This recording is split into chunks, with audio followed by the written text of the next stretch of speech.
You three, very big with social media. Dane as well. You're posting your stuff all the time. You're getting into it. Gino, you know what I think. But what we wanted to do was basically get Titan down here. Everybody has a Titan sprayer or 7, 3 of 1. And basically introduce you to Jeff. When you guys are tagging Titan, that's where you're tagging. So he's seeing all those posts. He's resharing them. Dane's here to talk a little bit about how he used social media to basically grow his business from the ground up. And I'm sure you guys have your stories as well. Kind of just get everybody together, share some ideas, what works, what doesn't work, ways that Titan can see your stuff easier, way that Sherwin Williams can be able to share and see your stuff easier, things that have worked for you and whatnot. You have some analytics, which is huge with anything in social media. So again, you guys know Jeff now, Titan, what is it? Channel marketing manager, and then obviously Dane Carlson, owner of Carlson Paint and Paper. So we'll let them guys get the floor, and then when they're done, we'll have just a little discussion, what works for you guys, what doesn't, other stuff like that. All right, thanks, Rich. All right, so Dane and I talked a little bit. He's gonna go first and talk a little bit about growing the business with it, and then I'll go through some of the how to get in front of Titan and the strategies for Instagram algorithm, how to trick it a little bit to help with increased visibility.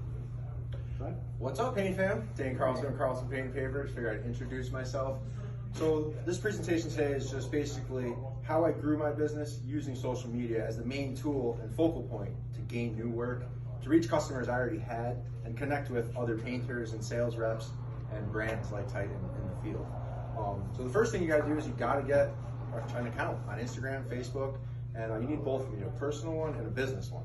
Once you get the business account, it opens up a lot more options, analytics, lets you know who you're reaching, who you're targeting, who's seeing your stuff, right? And then the second thing you want to do is, let me refer to my notes so I can see, is you need to set a goal, right? What do you want to do with your Instagram? Do you want to just show your work to people that are already looking at it? Do you want to reach new customers? So what is your goal? You need a goal, right? So that's the main thing, is what you want to do. The next thing is just follow and connect with other brands and guys in your area. Once you have this, it's a good tool. So you reach out like I did to Richie. I said, hey Rich, I really like what you're doing. I see you're working with Gino. I want to be a part of that. I want to be part of the Paint Fam. He just was like, hell yeah, man. That's what I want to do too, Now I have a great relationship with Richie, Sherwin Williams, Gino. I've done wallpaper jobs for him. So it's great to connect with everybody, as well as Forza. We've collaborated on certain projects. And that's great because it makes you involved in your community and it gets your name out there. That's really what I needed to do when I started my business, was get my name out there. I always worked for other guys. Nobody knew Carlson. They knew the company I worked for and stuff like that. So, and you guys, if you follow me, I'm Carlson Paint and Paper, Carlson Paint and Paper. You got to establish yourself, so people know who you are. Even if they don't know you personally, you have that online presence, and that definitely helps your company. And then you have to become, so Jeff is here. If you want to get noticed by companies, that's the main reason. We're tailoring this to Titan. How do you get noticed by brands, right? How is Jeff going to share your stuff?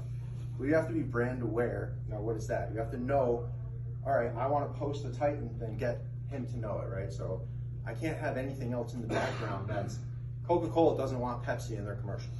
You know what I mean?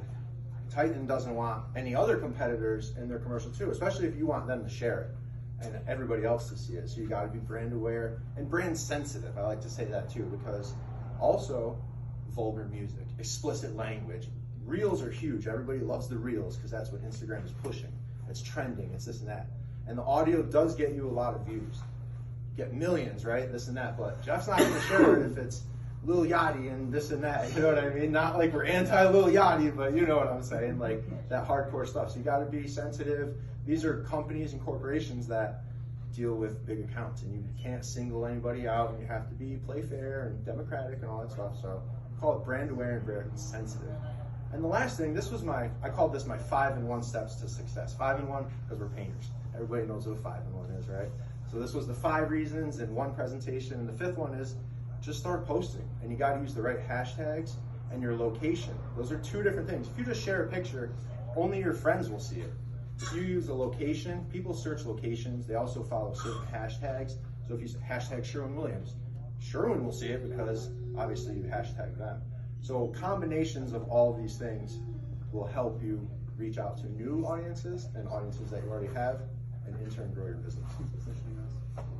So that was my 5-in-1 Nice steps job, to man. success of social media presentation by Carlson Paint and Paper. All right. Cool. Does anybody want to